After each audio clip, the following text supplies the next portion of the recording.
1/015/80. Subject: Form, Relations in Baroque and Modern Architecture, Part 2. Lecturer Paul Johnson, recorded 1st of the 5th, 1980.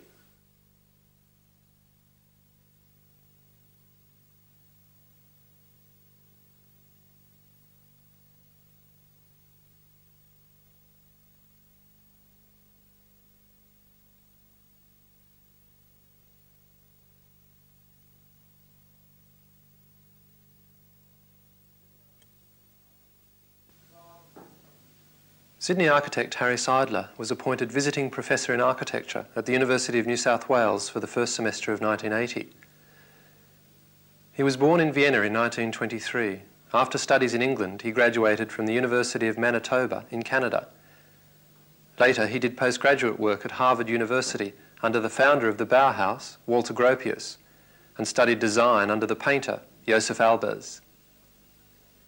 In 1948, Seidler started to practice in Sydney, and the many buildings he has completed since then have earned him an international reputation. Amongst his best-known buildings are Sydney's Blues Point Tower, Australia Square and the MLC Centre, and Canberra's Trade Group offices. A recent overseas work is the Australian Embassy in Paris. This lecture is the second of two lectures which deal with Baroque architecture and the parallels and form relations that exist between Baroque and modern architecture.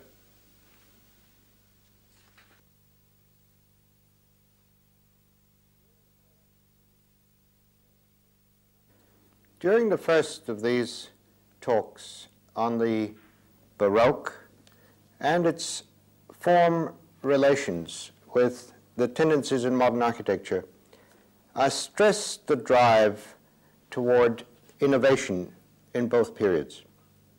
The Baroque was a time of great creativeness and invention, especially in the systematized spatial geometry that has its parallels in our own technological innovations.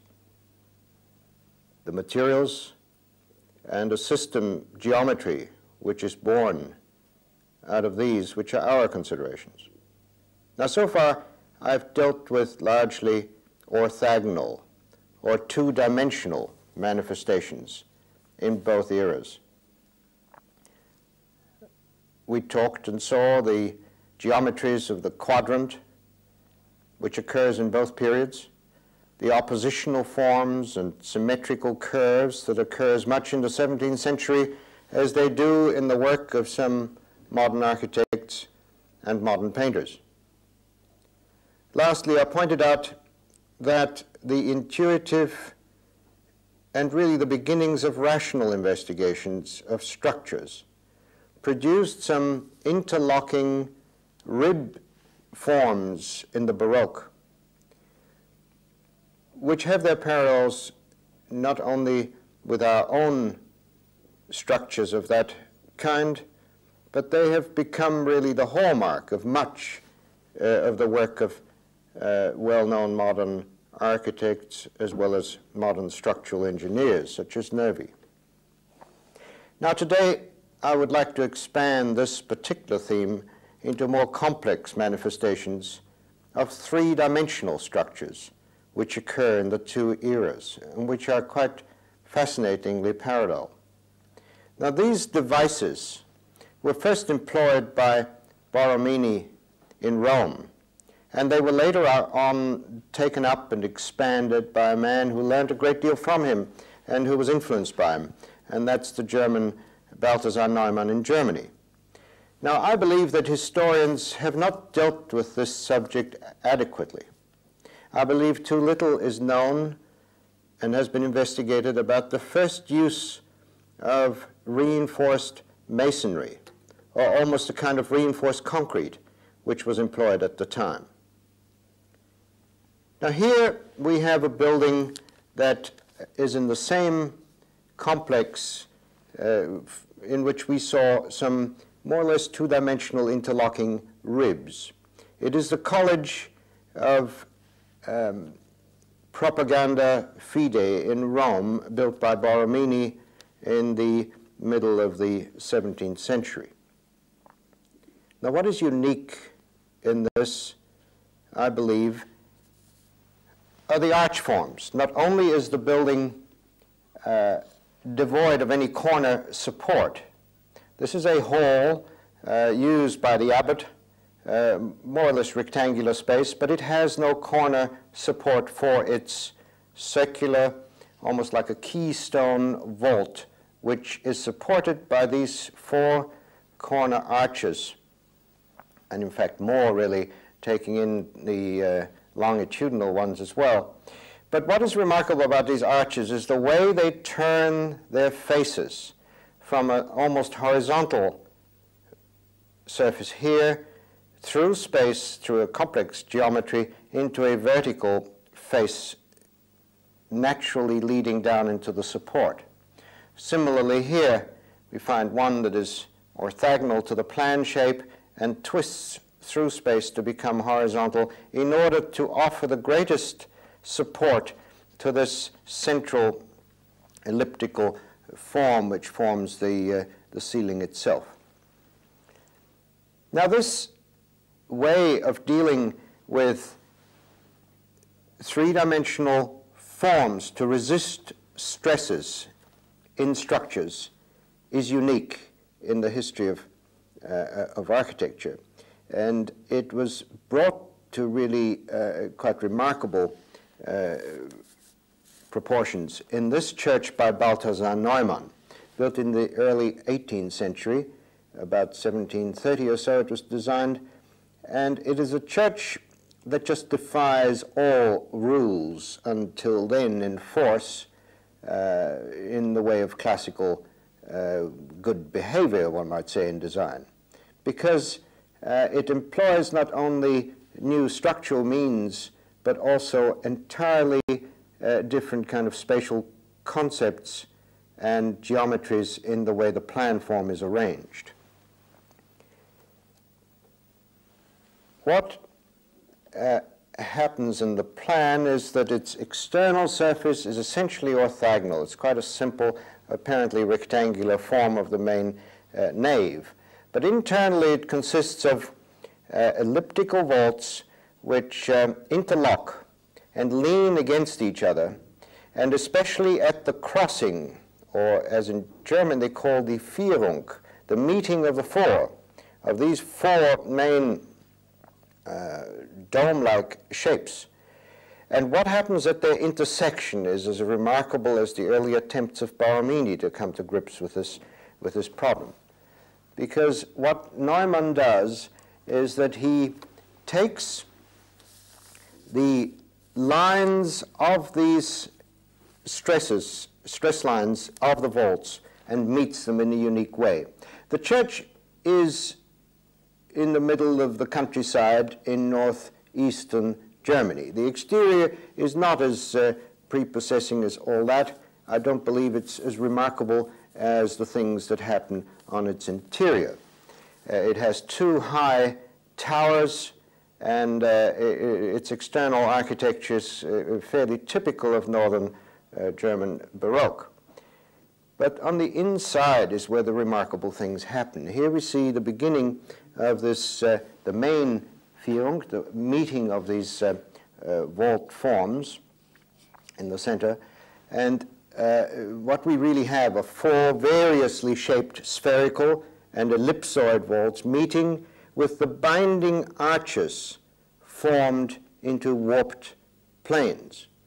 Now, what is amazing in this building is that in 1835, almost 100 years after it was built, one of these external towers was hit by lightning, and the fire spread right through the timber roof structure above these masonry vaults.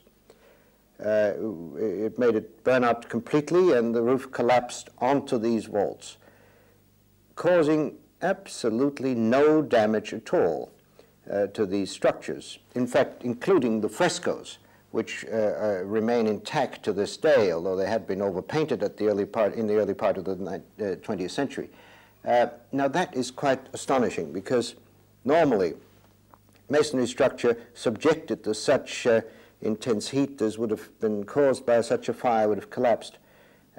Whereas here there is some suspicion and some indication that Balthasar Neumann knew about the advantages of reinforcing masonry with steel or with cast iron at the time, because it's suspected these vaults are a form of reinforced masonry and in fact an early form of reinforced concrete. Balthasar Neumann by training was an army engineer. Now this church is one of the high points not only of German Baroque but I think of architecture of the Western world. It defies the perspective lines expected of classical architecture, in that first of all the altar is placed at the very center of the main nave rather than at the intersection of the Latin crosses, is usual, of course, in classical architecture until that time. But the most remarkable point of all is this intersecting of quite diverse ellipsoid and spherical surfaces with the help of these arches that simply twist through space and very naturally and very logically are shaped and proportioned so as to most directly dispose of the loads imposed on them downward.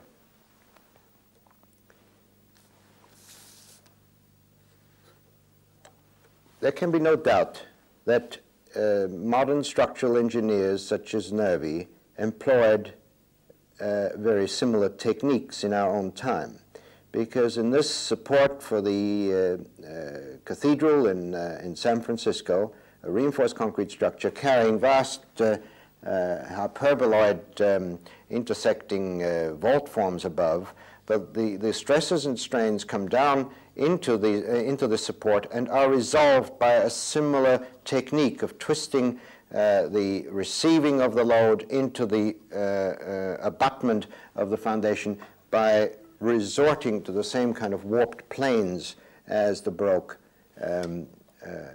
used.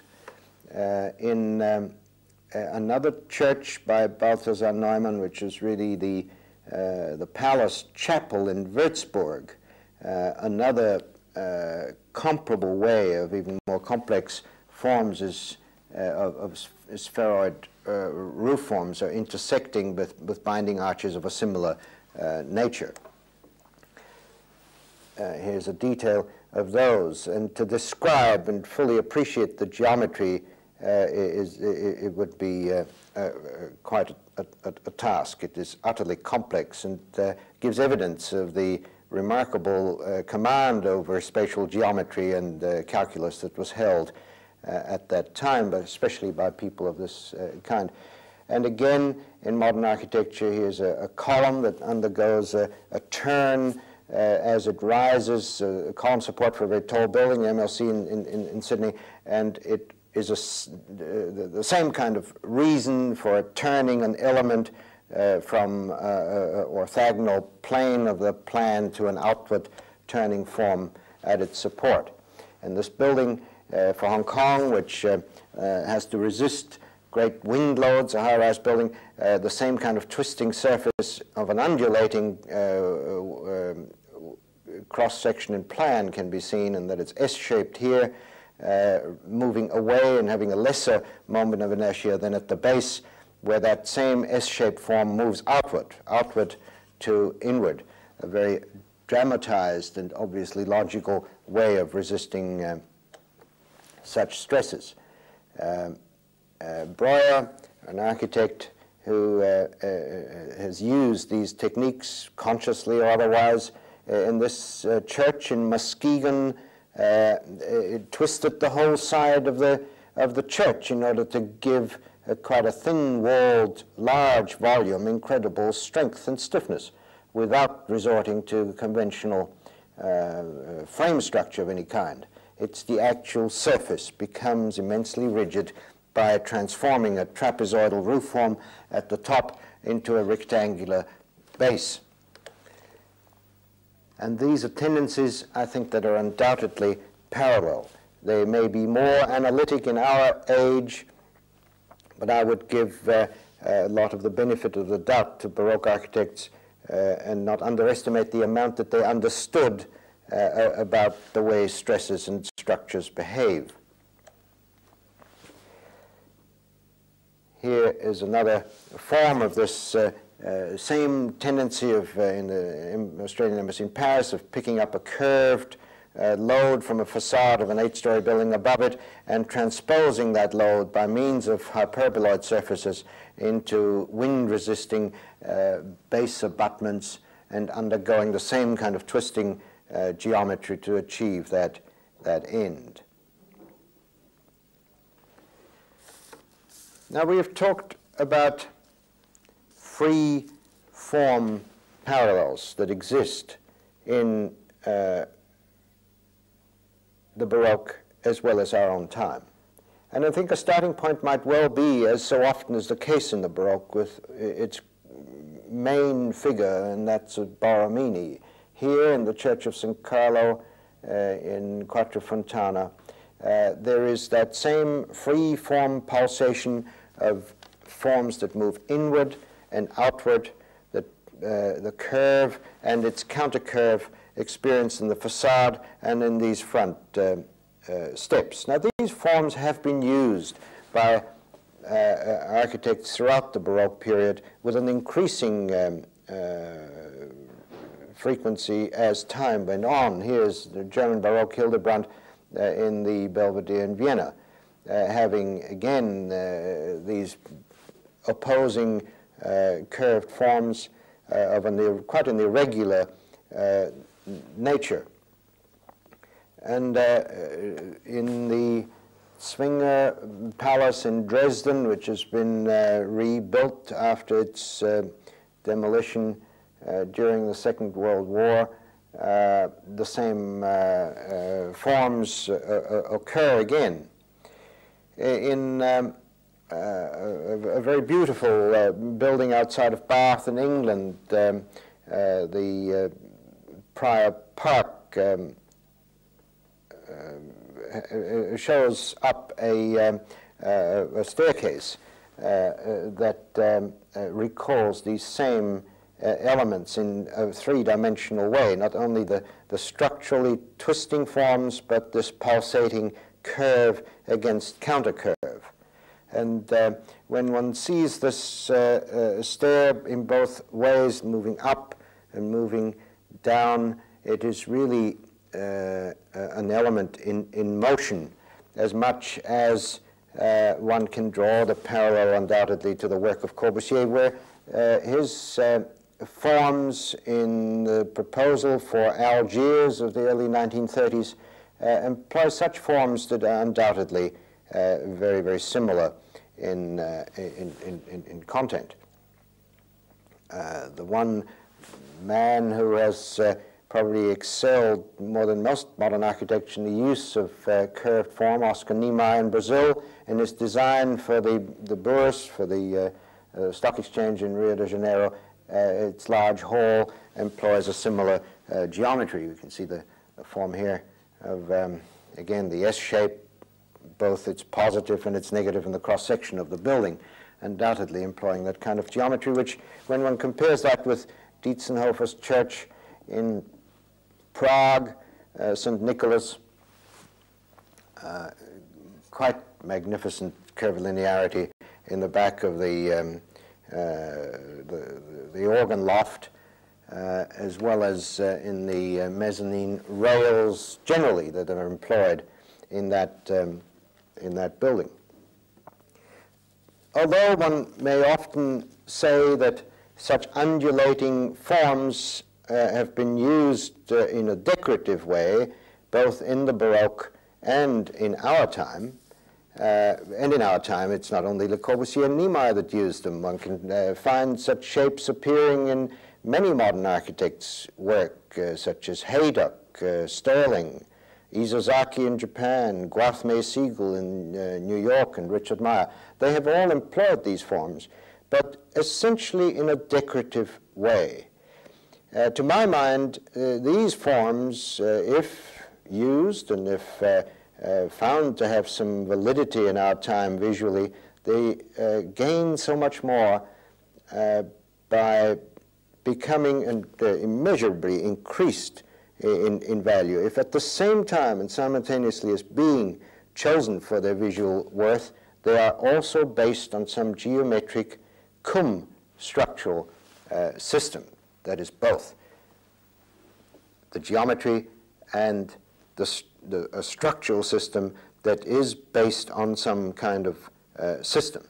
And this, I suspect, here is a scheme for Tuggeranong near Canberra of office wings that are woven in and out and interact with each other, pulsating back and forth. The system geometry for these forms is as much existent in the Baroque as it was today. In other words, that there is a basis for these forms not only being used decoratively. Here in Bath, the famous crescent and the circle, and just off the slide I think is a wave line of Lansdowne Crescent, which the three most important spots in Bath. Now they find their parallel in these buildings that use such forms, but as one would think, they are based on just a decorative theme, but not so either in the Baroque nor in the modern architects that have used this, or as I feel they should use such elements. Because here in Bath we find that these forms are subject to quite a clear system geometry, in that every one of these elements which make up one of the units, of course, as much in the circle as it does in the crescent and in the others, they are all identical elements assembled next to each other. And this assembly of components that lead to such geometry raises this kind of geometry to a level that is far above the decorative. Here we have the essence of this scheme in Tuggeranong that employs long span floor elements that are straight, that are tapered and therefore start to go around the corner, creating a curve, or used the other way around and makes the curve simply go back. It does follow that the geometry of such compositions will have some essential discipline about them, and nevertheless with skill this discipline can be exploited to be as flamboyant and as decorative as one can imagine. And what can be more beautiful, really, and the thing that is handed down to us from Bath than the Royal Crescent? A superb, vast, open sweep of this elliptical form made of quite regular components, maintained collectively so as to be in as good a shape physically really today as it was in the early 18th century. Now in Lansdowne Crescent, these single curvatures alternate with their opposing curves, making this very lovely oblique curve against counter curve composition, which is not unlike the theme used in this scheme of offices. Lansdowne Crescent, and here we see it the other way, waving along the contours, of course, which gives it this great validity, really, in that it is buildings that essentially hug the contours, although they slightly go across them as well. You can see the stepping of the units here taking place due to the slight incline here, but then they straighten out and go along. So they cope with the being fitted into nature in the most natural of ways. Now, the components that make up this kind of geometry in the Baroque was very often of a quite deliberate nature. And here we have this kind of key form, this S shape employed in the garden architecture of so much of particularly French work. And this could be clearly counterpointed to Corbusier's, here we see it in plan view, work in Algiers. These elements have a key behind them, have a similarity of geometry and form, although they appear quite free, as much as in this playground of a very simple block of flats built for the Housing Commission here in Sydney, which also employs a fragment of what appears to be an elliptical shape here, placed at random, opposing and interlocking with each other to form a children's maze. All the forms used are the same, or at least they follow from the same spatial geometry, but the elements are simply juxtaposed to form the total spatial theme desired. As in this block of housing for Singapore, where the components are in fact parts of circles, but because of the way they are arranged in the convex and concave form, they appear to be quite a free-flowing set of buildings interrupted by spaces between the different segments. But in fact, if these segments were taken and assembled in another way, they would in fact form a circle, a total enclosed circle. But by being turned around, they offer, of course, the variety of outlook for these housing units as they to make the most of the particular hillside in Singapore. Fischer von Erlach, a famous Baroque architect in Vienna in the early 18th century, even end of the 17th century, built this Schwarzenberg Palais, and it has a most sweeping and elegant approach ramp leading into this portico.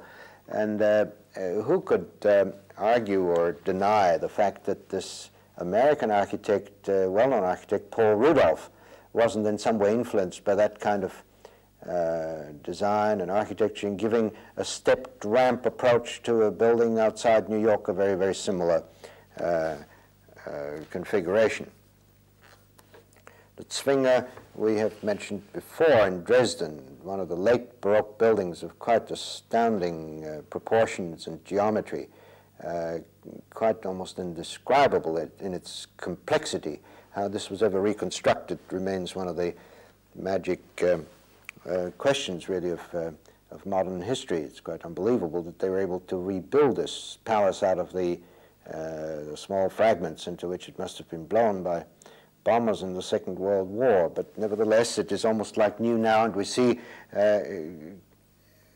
difficult to convey in these photographs, not only this kind of pulsating geometry, but also the spatial play that goes on vertically in the assembly of bringing these pavilions that make up the whole Zwinger pavilion into an orchestration in 3 dimensions. Here we see one of the stairs and how that curvilinear geometry moves vertically up the stair and continues, both in plan and in section, to complete that kind of work. And there can be no doubt that even in this design, not a successful one, but a design for the new Parliament House in Canberra, and its office wings adopts again this kind of pulsating geometry of a wing that bulges out in the center and causes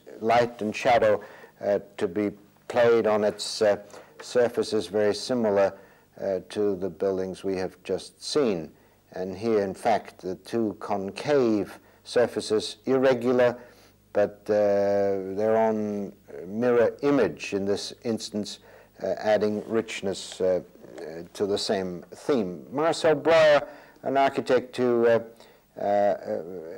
is usually known for very orthogonal, very strict geometry, he has often resorted to the use of such geometries to soften the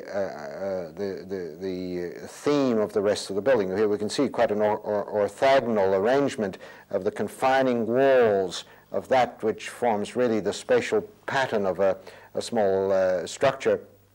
But the extensions of that space to the outside is retained by walls that take on these opposing and pulsating geometries. In this theater, it is difficult to deny that, again, the curves, which are really used only here to screen a translucent or transparent ceiling, which is needed for acoustic reasons, that the lines, the upward sweeping and downward sweeping curves of these confining surfaces is not also influenced in the same sort of way to the way we have seen in the Baroque. Now, to switch from this to the Baroque in its quite different aspects, not so much the geometry employed in the buildings within, but rather the buildings and the world outside them. And I think there is no better starting point than to see a plan of St. Peter's in Rome, that famous art masterpiece really of Bernini, the sculptor and architect who did so much of his work in Rome. And we see the cathedral itself, the St. Peter's, which is well enough known here, but the flanking wings of buildings leading up to the main entrance of the church, they slope outward. And we have seen the tricks employed by Michelangelo to achieve this defeat of perspective before in his capital. And we see this reoccurring here. But what really is now a new theme and a thing that happens in building is how a building extends outward and creates a negative building, a space enclosed by a building outward from the building itself, in this large pincer-like shape of the great forecourt and piazza in front of St. Peter's. It is the magnet that has attracted literally millions upon millions of tourists. This building, together with Versailles outside of Paris, are the most visited buildings anywhere in the world.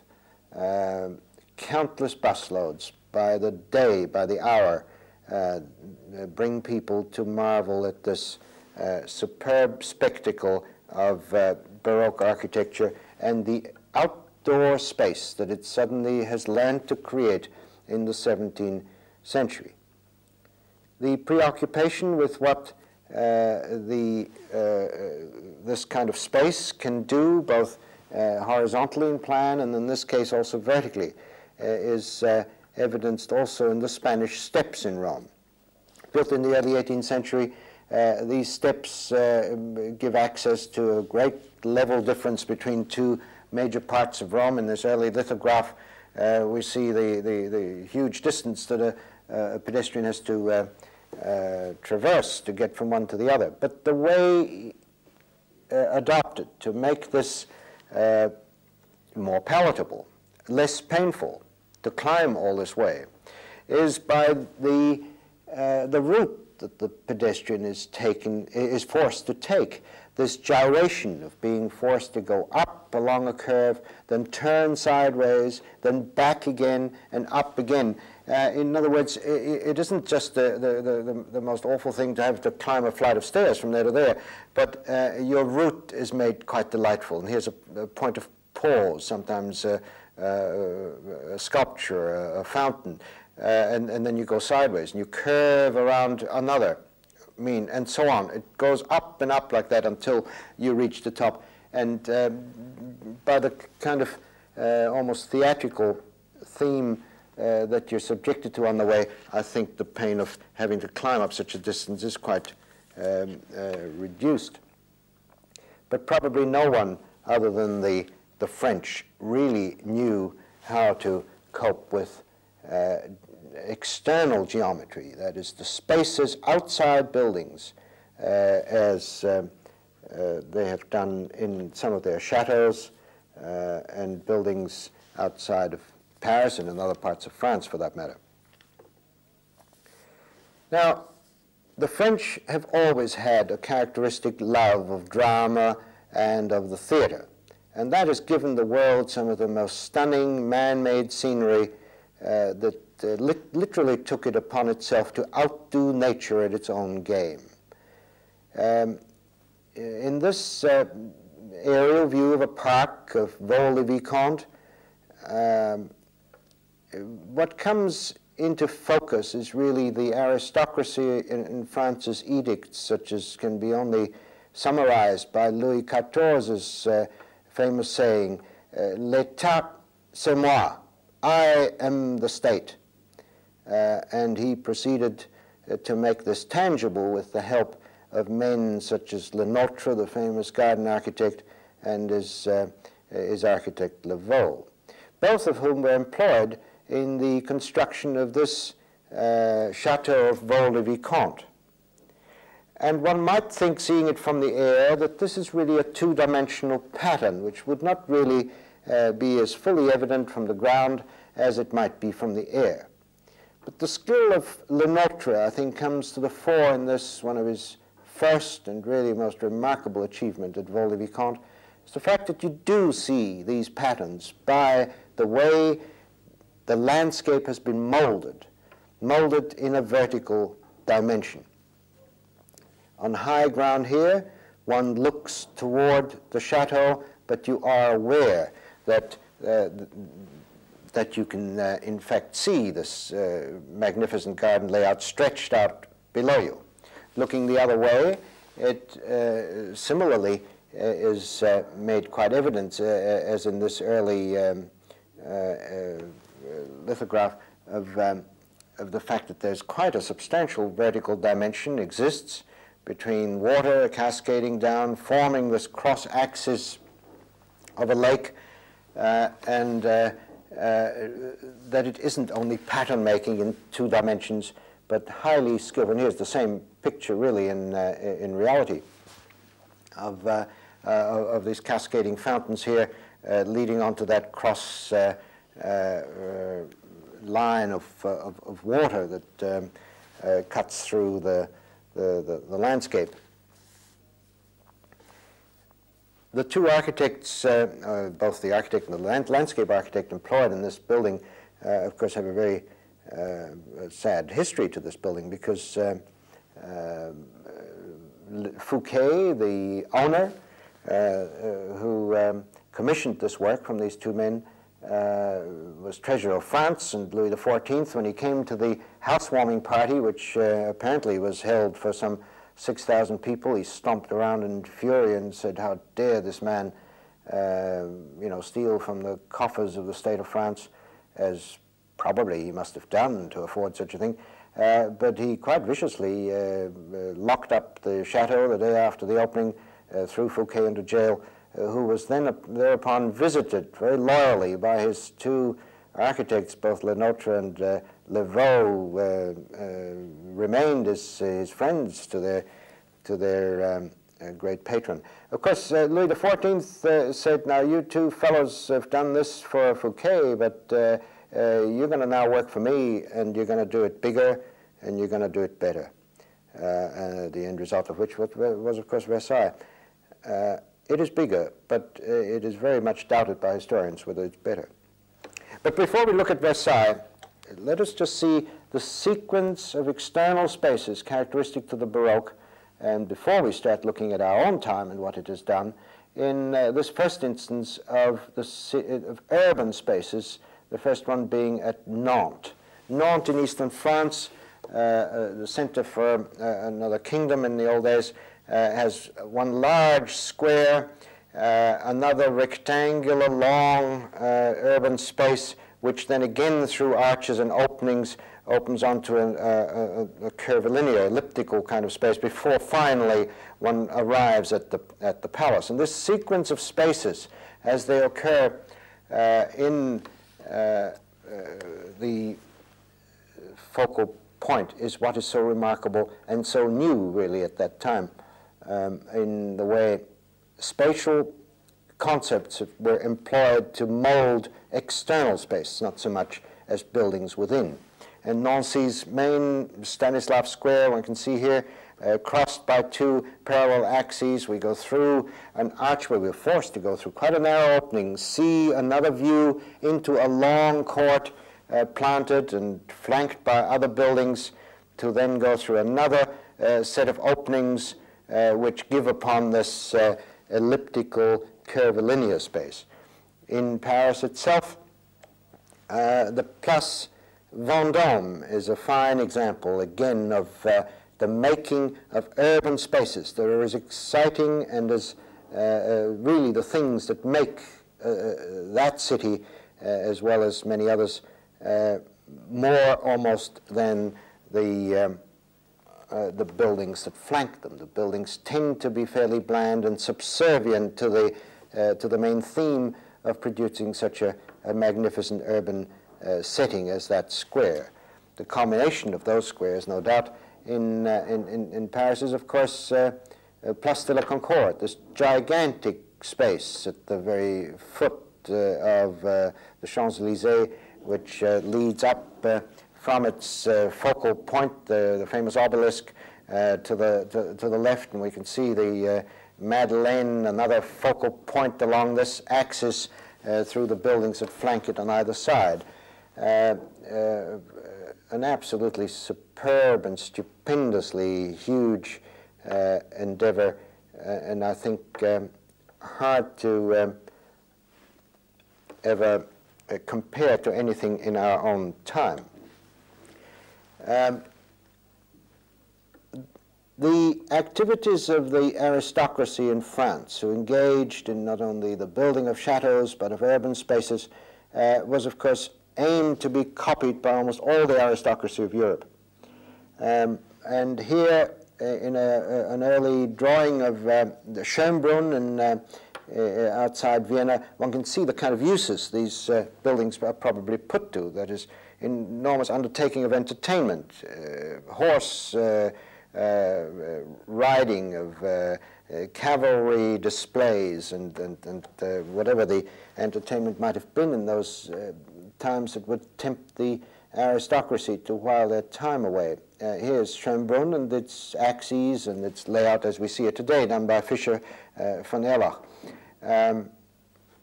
Here, looking the other way, again, relating the vertical dimension in the gardens, no doubt stimulated by Le Nôtre, and also the silhouette of the building up on the hill there, the Gloriette, on the opposite side to the palace. Quite a magnificent axis. And here we see it from the side, the waterways crossing both axes of quite enormous proportions.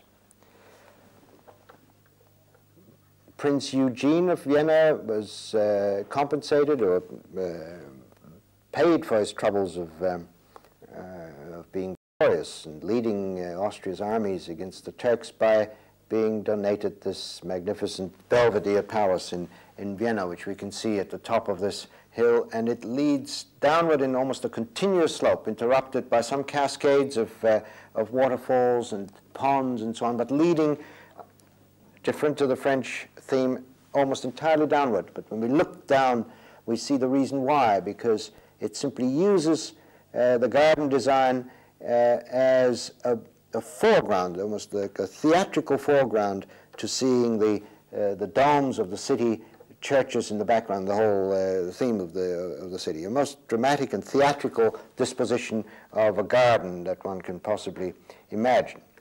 I've mentioned that the French, of course, really pursued this aim endlessly in their countless chateaux. Here, the chateau of Grosbois, also built for a general who I believe was victorious in various battles. The chateau at Champs-sur-Marne,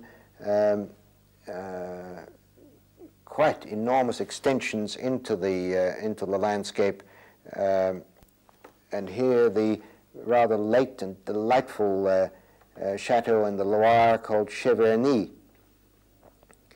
One of the best-known architects of the Baroque period, Mansard, after whom a particular shape of roof, which we can see here, is named, of course, built this Maison Lafitte, also a chateau built on the outskirts of Paris, with enormous axes of gardens and ponds and pools in which the building is reflected. Now, one can only wonder, has this got any validity to our time at all? But let's first of all and finally look at Versailles.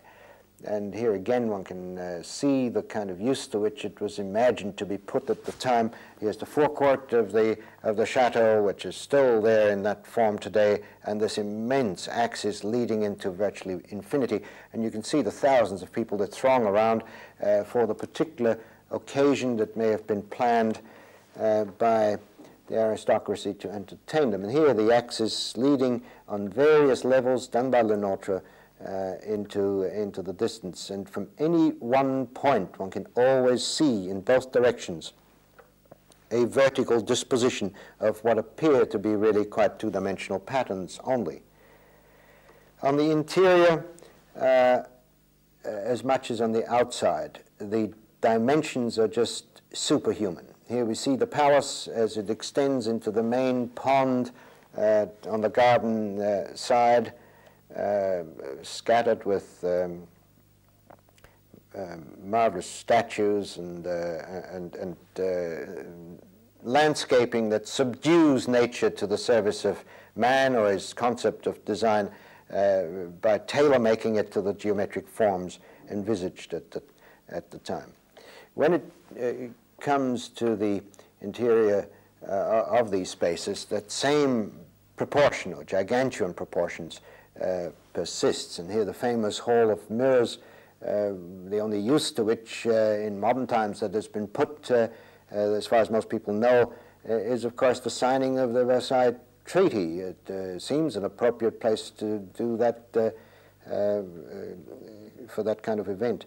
I've had the opportunity of actually seeing that space when used in a private way by something like 50 people who are virtually drowned or lost in this kind of space. You can see them coming there in the distance. It happens to have been a special function put on for the members of the Museum of Modern Art in New York, the president of which is Mrs. Rockefeller, whose family have been instrumental in helping to restore this palace. And one can see some glimpse, probably with our own dress and our own mode, of how this kind of space might have looked with elegantly dressed people and what they do to this, this kind of enormous space. 50 people are hardly noticeable, but nevertheless it is a ceremonial, a theatrical occurrence to see people walk down this kind of hall, and especially when they're entertained for dinner, the kind of external spaces that are available to them, to ambulate in and to enjoy it. It is something, of course, not of our time, but characteristic of the Baroque. Nevertheless, as I say, this palace is publicly visited by endless tourists, and it is supposed to be the most visited building in the world, which shows that there is something valid about it still.